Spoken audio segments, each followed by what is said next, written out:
थोक व्यापारी की सेवाएं। Services of wholesalers.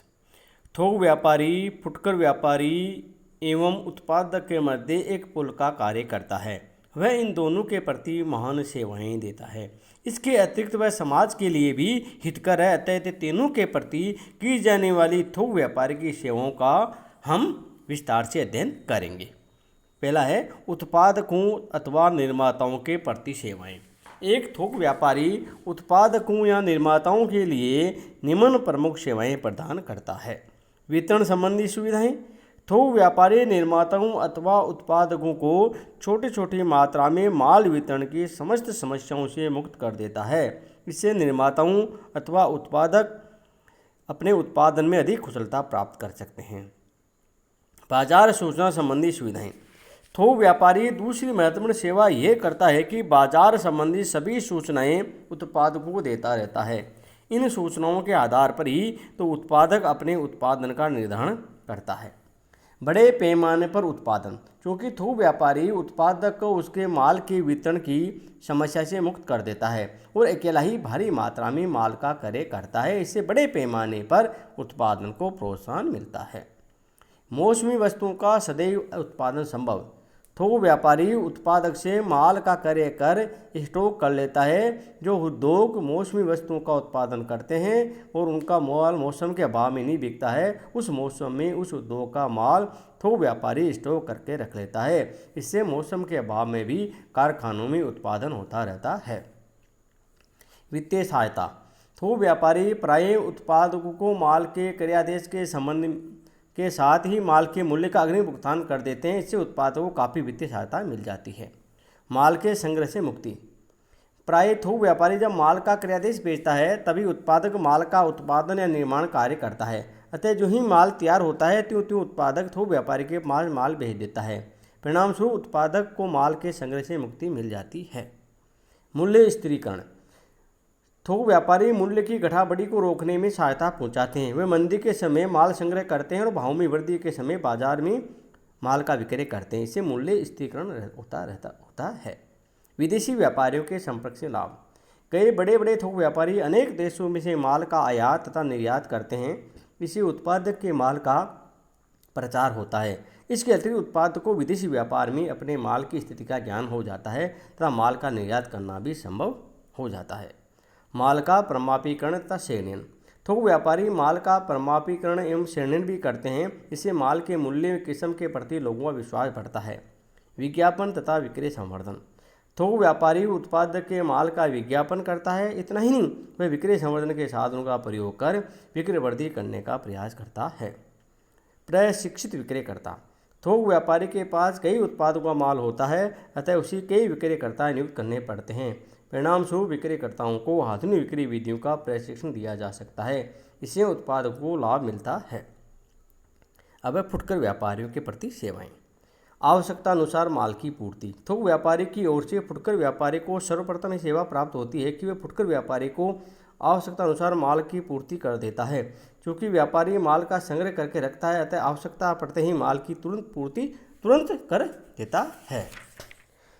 विभिन्न उत्पादकों के संपर्क से मुक्ति। क्योंकि थोक व्यापारी प्राय विभिन्न उत्पादकों या निर्माताओं के माल को अपने पास संग्रह करके रखते हैं और फुटकर व्यापारियों की आवश्यकता अनुसार पूर्ति कर देते हैं। अतः फुटकर व्यापारियों को विभिन्न उत्पादकों या निर्माताओं से संपर्क स्थापित करने की आवश्यकता नहीं रहती है। उचित मूल्य। थोक व्यापारी जब विभिन्न उत्पादकों से भारी मात्रा में माल क्रय करके पुण्य वितरण करता है तो आशा ये की जाती है कि थोक व्यापारी का वितरण खर्च भी कम ही पड़ेगा। इससे फुटकर व्यापारी को भी उचित मूल्य पर वस्तुएं मिल सकने की आशा की जा सकती है। साख सुविधाओं की उपलब्धि। थोक व्यापारी फुटकर व्यापारी को छोटी छोटी मात्रा में उधार माल क्रय करने की सुविधा प्रदान करता है। वस्तुओं का चयन। थोक व्यापारी कई उत्पादकों द्वारा उत्पादित वस्तुओं का व्यापार करता है, तो फुटकर व्यापारी उसी उत्पादक की वस्तुओं का चयन कर सकता है जिसको ग्राहक चाहता है। विज्ञापन सेवाएं। थोक व्यापारी माल के विस्तृत एवं पर्याप्त विज्ञापन के साधन काम में लाते हैं। इससे माल की मांग में वृद्धि होना संभव है। उन सभी फुटकर व्यापारियों को विज्ञापन सेवा का लाभ होता है जो विज्ञापित वस्तु का विक्रय करते हैं। नवनिर्मित वस्तुओं की जानकारी। जब निर्माता किसी नई वस्तु का निर्माण करते हैं तो सर्वप्रथम नई वस्तु थोक व्यापारी के पास ही आती है। थोक व्यापारी अपने फुटकर व्यापारियों को उस वस्तु के बारे में बताता है। यातायात की सुविधा। कभी कभी थोक व्यापारी फुटकर व्यापारियों को यातायात आदि सुविधाएं भी प्रदान करते हैं। सुविधाएं प्राय आकस्मिक समय पर ही दिया जाती है, जिससे आकस्मिक समय पर माल तुरंत पहुंचा जा सके। जहाँ थोक व्यापारी स्थानीय होते हैं, उनके विक्रेता व्यक्तिगत रूप से फुटकर व्यापारियों के पास जाकर ऑर्डर प्राप्त कर लेते हैं और तत्पश्चात माल उनकी दुकान पर पहुँचा दिया जाता है। प्रबंध की सेवाएँ तथा परामर्श। थोक व्यापारी फुटकर व्यापारी को कई प्रकार की प्रबंध की सेवाएं जैसे क्रय विक्रय विज्ञापन बाजार संबंधी बातों पर विशेष परामर्श सेवाएं देते हैं। माल का संग्रह करने से मुक्ति। थोक व्यापारी फुटकर व्यापारियों को एक महत्वपूर्ण सेवा यह भी प्रदान करता है कि उसे माल संग्रह करने की सभी झंझटों से मुक्ति मिल जाती है। आवश्यकतानुसार छोटी छोटी मात्रा में जब चाहे थोक व्यापारी से माल का क्रय कर सकते हैं। जोखिम से मुक्ति। व्यापारियों को कई प्रकार की जोखिम उठानी पड़ती है, परंतु थोक व्यापारी फुटकर व्यापारियों को मूल्य के उतार चढ़ाव, माल के खराब होने, बेकार होने जाने, मांग कम हो जाने आदि सभी प्रकार की जोखिमों से बचाता है। वह वापसी पर माल का क्रय करता है, अतः विक्रय नहीं होने पर फुटकर व्यापारी माल वापस लौटा देता है। इससे स्पष्ट है कि फुटकर व्यापारी को कई महत्वपूर्ण व्यापारिक जोखिमों से थोक व्यापारी मुक्त कर देता है। माल का श्रेणीयन एवं पैकिंग की सुविधा। कई थोक व्यापारी ऐसे भी है जो अपने उत्पादक से माल बिना श्रेणी ने पैकिंग किया हुआ प्राप्त करते हैं, किंतु थोक व्यापारी फुटकर व्यापारी को इसी प्रकार इसी दिशा में माल का विक्रय नहीं करते हैं। वे माल का श्रेणी ने पैकिंग करते हैं। इससे फुटकर व्यापारी को माल के विक्रय करने में बहुत बड़ी सुविधा मिलती है। क्रय संवर्धन में सहायता। विज्ञापन के अतिरिक्त थोक व्यापारी फुटकर व्यापारी को विक्रय संवर्धन के लिए भी सहायता देता है। थोक व्यापारी प्राय विक्रय संवर्धन के साधन ढूंढता है और उन्हें कार्यान्वित फुटकर व्यापारी करता है। परिणामस्वरूप उन दोनों कर्म से थोक व्यापारी फुटकर व्यापारी को लाभ मिलता है। कभी कभी आवश्यकता पड़ने पर थोक व्यापारी अपने विक्रयकर्ताओं को भी फुटकर व्यापारी की काउंटर भेजकर विक्रय संवर्धन में सहायता करता है। विक्रय प्रशिक्षण। कभी कभी थोक व्यापारी फुटकर व्यापारियों के लिए विक्रयकर्ताओं के प्रशिक्षण की व्यवस्था भी करते हैं, जिससे फुटकर व्यापारी अपने अधिकाधिक विक्रय के लक्ष्य को प्राप्त कर पाने में समर्थ हो जाते हैं। समाज के प्रति सेवाएं। रुचि के अनुकूल वस्तुओं की प्राप्ति। क्योंकि थोक व्यापारी अपने उत्पादकों की वस्तुओं को संग्रह करके रखता है, फुटकर व्यापारी उन वस्तुओं में से अपने उत्पादकों की वस्तुओं को संग्रह कर रखता है। फुटकर व्यापारी उन वस्तुओं में से अपने ग्राहकों के इच्छानुसार वस्तुओं क्रय करके अपने दुकान पर रखता है। इससे समाज के व्यक्तियों को अपनी रुचि के अनुसार वस्तुओं की प्राप्ति होती है। समान मूल्य। प्राय एक क्षेत्र में एक ही थोक व्यापारी नियुक्त किया जाता है और सभी फुटकर व्यापारियों को समान मूल्य पर वस्तुओं का वितरण करता है।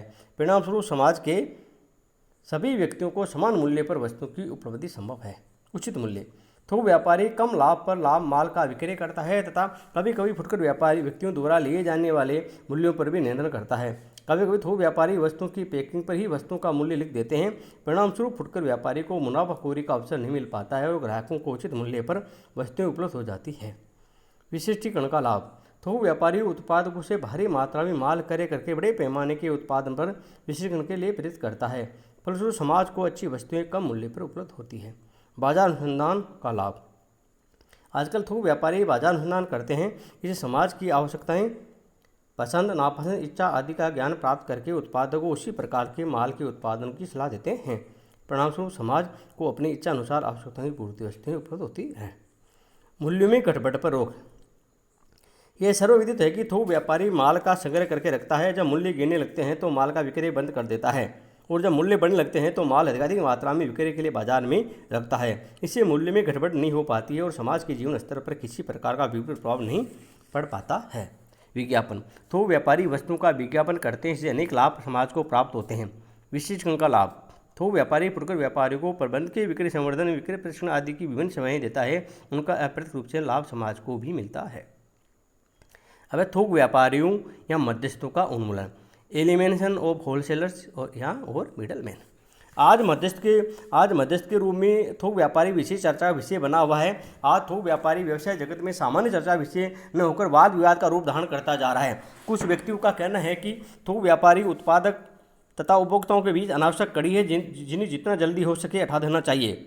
वही उत्पादक या उपभोक्ता मूल्यों में अंतर के कारण है।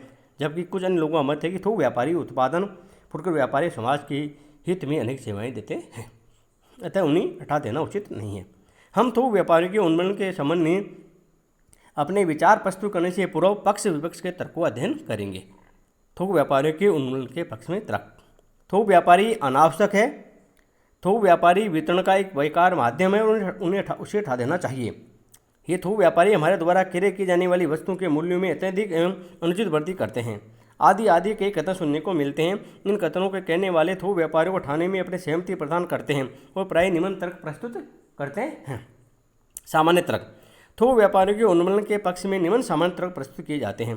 थोक व्यापारी उत्पादक एवं उपभोक्ता के बीच दीवार है।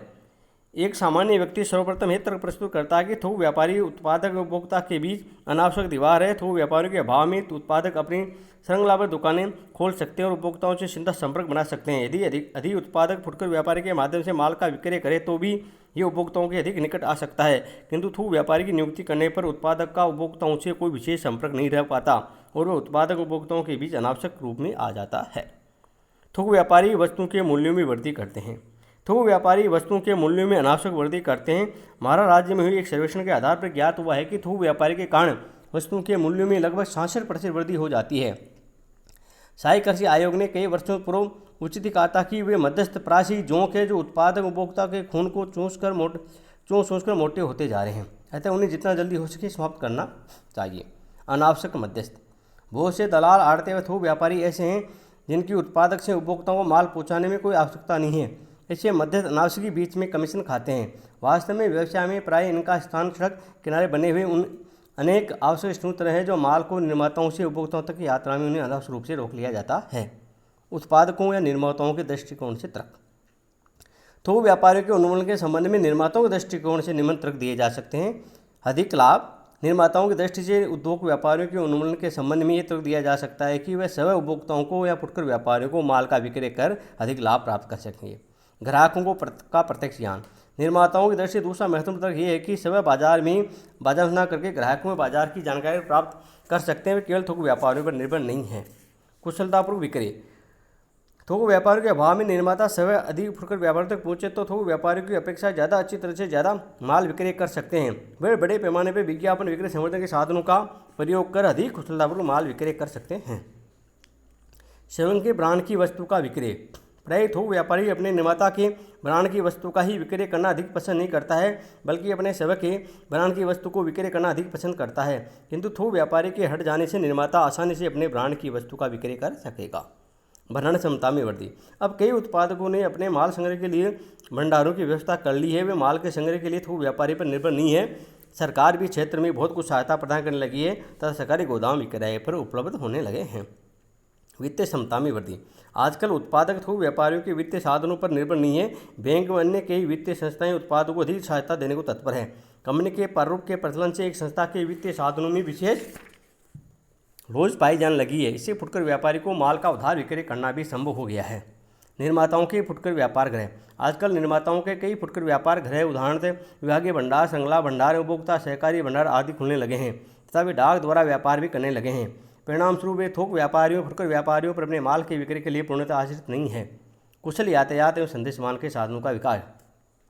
निर्माताओं के दृष्टिकोण से यह तर्क भी दिया जा सकता है कि आज का कुशलतम यातायात एवं संदेशमान के साधन उपलब्ध है, अतः वे फुटकर व्यापारी को तुरंत ही माल भेज सकते हैं और फुटकर व्यापारी को माल के संग्रह की कठिनाइयों से मुक्त कर सकते हैं।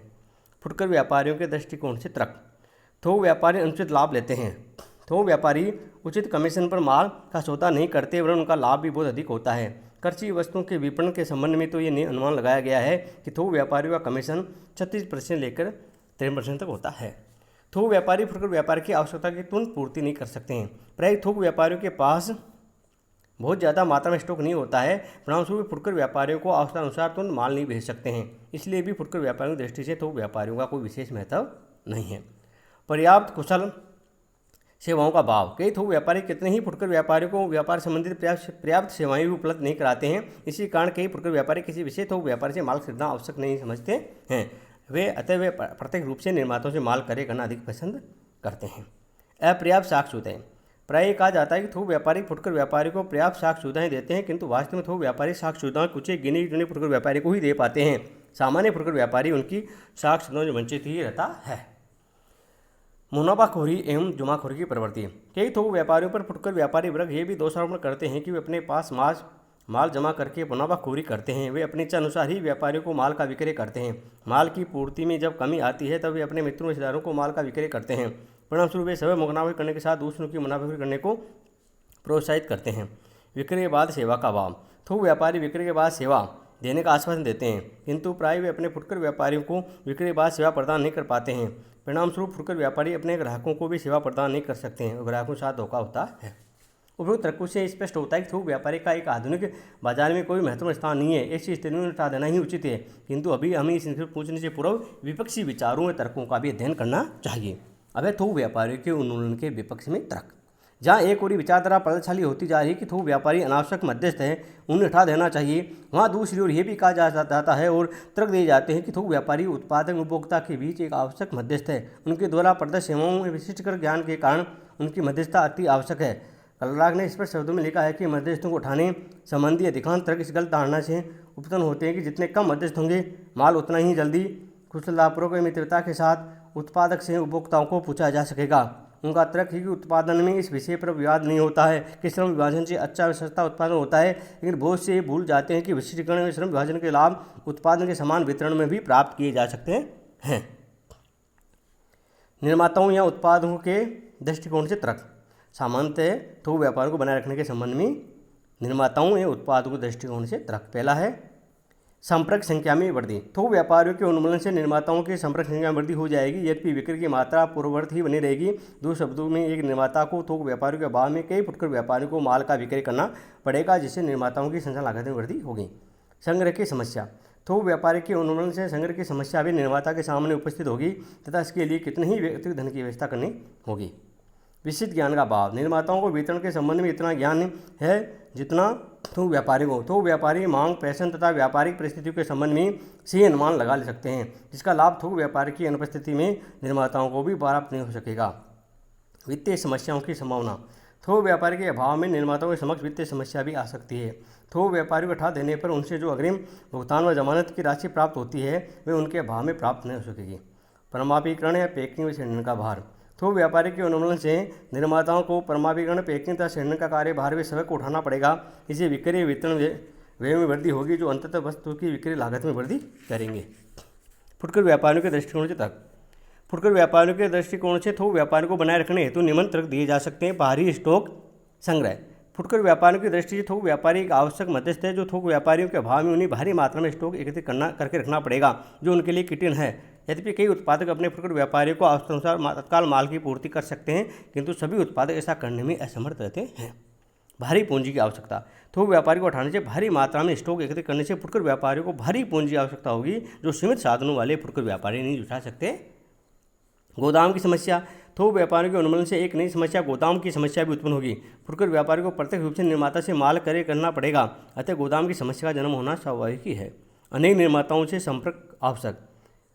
थोक व्यापार के अभाव में फुटकर व्यापारी को स्वयं को ही निर्माताओं से माल क्रय करने के लिए संपर्क स्थापित करना होगा। उससे विभिन्न निर्माताओं की वस्तु का एक स्थान उपलब्ध नहीं हो सकेगी। परिणामस्वरूप फुटकर व्यापारी की कार्य संचालन लागत भी बढ़ जाएगी।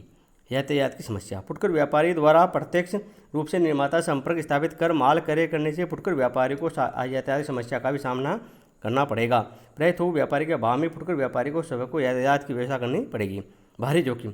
थोक व्यापारी के अभाव में फुटकर व्यापारी को माल का स्टॉक करके रखना पड़ता है, जो माल के मूल्य में होने वाले उतार चढ़ाव की जोखिम फुटकर व्यापारी को उठानी पड़ेगी। उसी प्रकार फैशन के परिवर्तन या माल ने बिकने पर होने वाली जोखिम की भी उसे उठानी पड़ेगी। विशिष्ट ज्ञान। थोक व्यापारी के उन्मूलन से फुटकर व्यापारी को उसके विशिष्ट ज्ञान का लाभ उपलब्ध नहीं हो सकेगा, इसलिए कुछ लोग अपना ही तर्क देते हैं कि इस विशिष्ट व्यक्ति को अवश्य स्थान मिले। निष्कर्ष। उपयुक्त पक्ष विपक्ष के तर्कों का अध्ययन करने पर स्पष्ट है कि कुछ कारणों से थोक व्यापारी अलाभकारी है, तो कुछ अन्य कारणों से उनका हमारी अर्थव्यवस्था एवं व्यवसाय जगत में महत्वपूर्ण स्थान है। जो व्यक्ति थोक व्यापारियों के उन्मूलन का पक्ष लेते हैं, वे थोक व्यापारियों की प्रदत्त सेवाओं को भूल जाते हैं या उन सेवाओं के महत्व को समझते नहीं हैं। वे उनके विशिष्टकृत ज्ञान से प्राप्त होने वाले लाभों को ध्यान में नहीं रखते हैं। वे इस बात को भी भूल जाते हैं कि हम केवल थोक व्यापारी को शोध कर सकते हैं। संभव है कि कुछ उत्पादक निर्माता स्वयं थोक व्यापारी का उन्मूलन करने के लिए थोक व्यापारियों के कार्य स्वयं करने लगे हो और अपने यहाँ कार्य विपणन से संबंधित के विभाग खोल लें, किंतु आज की परिस्थिति में सभी उत्पादकों के लिए ऐसा करना संभव नहीं है। इसी प्रकार सभी फुटकर व्यापारियों के लिए भी संभव नहीं है कि वे निर्माताओं से प्रत्यक्ष रूप से माल क्रय कर सके। इसके अतिरिक्त जो उत्पादक थोक व्यापारियों का उन्मूलन कर चुके हैं, वास्तव में थोक व्यापारी की उपस्थिति को भी हटा सके हैं। उनके द्वारा खर्च की जाने वाली विपणन लागत में किसी प्रकार कमी नहीं कर सके हैं। वे उत्पादक अपने फुटकर व्यापारियों को बहुत अधिक सेवा भी प्रदान नहीं कर पाए हैं। परिणामस्वरूप इस प्रकार से थोक व्यापारियों का उन्मूलन करना उनके लिए किसी प्रकार से हितकर सिद्ध नहीं हुआ है। व्यापारी का उन्मूलन करना उनके लिए किसी प्रकार से हितकर सिद्ध नहीं हुआ है। इसलिए आज भी हमारी विपणन व्यवस्था में थोक व्यापारियों का महत्वपूर्ण स्थान है। उनके लिए उनके महत्वपूर्ण स्थान के कारण ही स्थायी कृषि आयोग ने आज से करीब 60 वर्ष पहले जो तर्क दिया वह आज भी उसी प्रकार खरा उतरता है कि अच्छी विपणन व्यवस्था का लक्ष्य वर्तमान व्यवस्था में से किसी इकाई को अनिवार्य रूप से हटाना नहीं है, बल्कि उस व्यवस्था को अधिक लाभप्रद कार्य करने योग्य बनाना है। इसलिए हमें ऐसे कोई सुझाव नहीं देते जिससे ये प्रकट हो कि मजदूर का जड़ एवं शाखाओं से उन्मूलन हो जाए। अभी कुछ वर्षों पहले हुए अनाज के थोक व्यापार के सरकारीकरण की ओर एक नज़र डाले तो थोक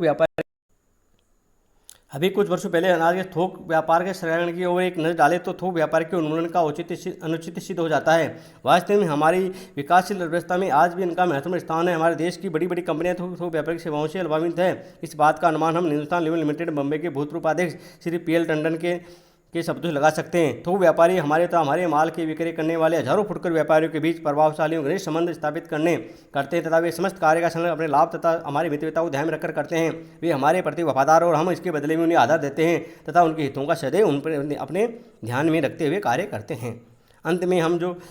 अंत में हम प्रोफेसर स्टैंटन के मत की पुष्टि करते हैं। थोक व्यापारी की स्थिति काफ़ी सुदृढ़ है। उनकी समाप्ति तभी वांछनीय हो सकती है जबकि कोई प्रभावी मितव्ययी वितरण साधन उपलब्ध हो। जब तक अनेक छोटे छोटे उत्पादक इस विशेष क्षेत्र में फैले रहेंगे थोक व्यापारियों की वास्तव में आवश्यकता बनी रहेगी। क्योंकि निकट भविष्य में भी यही स्थिति बनी रहने की आशा है, इसलिए थोक व्यापारियों का अस्तित्व काफ़ी समय तक शुरू से दिखाई देता है। जे पायले ने भी कहा है, जब तक थोक व्यापारी अन्य विपणन संस्थाओं की अपेक्षा अधिक संतोष पर न्यूनतम लागत पर विपणन सेवाएं प्रस्तुत कर सकता है और करता है, तब तक उसी महत्वपूर्ण स्थान मिलता रहेगा। उन्हें आगे चलकर थोक व्यापारी के भविष्य की कल्पना करते हुए लिखा है कि जब तक उत्पादक अपने को उत्पादन कार्य की ओर लगाना तथा विक्रय कार्य को विपणन संस्थाओं के हाथ में सौंपना अधिक महत्वपूर्ण समझता है और तब तक अनुपभोक्ता अपनी आवश्यकताओं की वस्तुएं मूल उत्पादक की अपेक्षा फुटकर व्यापारी से क्रय करना अधिक लाभदायक समझता है, तब तक हमें बहुचर्चित मजदूर की सेवाओं के महान प्रश्न बने रहने की आशा करनी चाहिए। वास्तव में थोक व्यापारियों का भविष्य तब तक उज्ज्वल है जब तक कि वे कुशलतापूर्वक वेतन कार्य कर सकेंगे। वे अपने ग्राहकों की आवश्यकताओं के अनुसार अपने आप को ढाल सकेंगे तथा वेतन में मितव्ययता लाने वाली विधियों का सफलतापूर्वक प्रयोग कर सकेंगे। इसके अतिरिक्त थोक व्यापारियों को अपना अस्तित्व बनाए रखने के लिए अपने व्यवसाय संचालन के तौर तरीकों में भी परिवर्तन करना होगा। अपनी नीतियों को स्थायित्व प्रदान करना होगा। उत्पादक तथा फुटकर व्यापारियों के प्रति विभिन्न सेवाओं की तत्परता के साथ प्रस्तुत करनी होगी।